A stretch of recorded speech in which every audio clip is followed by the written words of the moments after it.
pakikinig ng aking mga salita at hindi nagsasagawa nito, ay may tutulong sa isang taong hangal na nagtayo ng kanyang bahay sa buhanginan.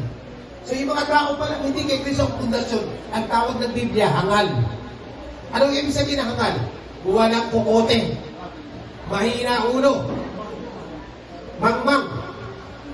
Itatayo mo magtatayo ka ng bahay. Walang pundasyon sa buhangin ng patinayo. O di pag bumaha yan, ano bang ibig sabihin na baha?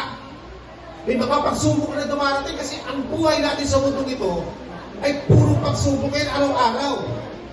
Kasi habang nasa ibabaw ka ng sanlibutan, hindi ka nawawalang trials. Kasi ang mga trials na ito ay nagpapatibay ng ating pananampalataya. Diyan sinusukat ng Diyos kung gaano kakatibay. O nagtayo ka ng pundasyon mo sa buhanginan, malulusaw talaga yon kasi hindi si Kristo.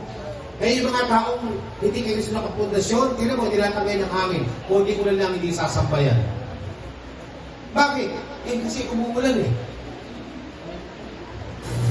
Pero yung mga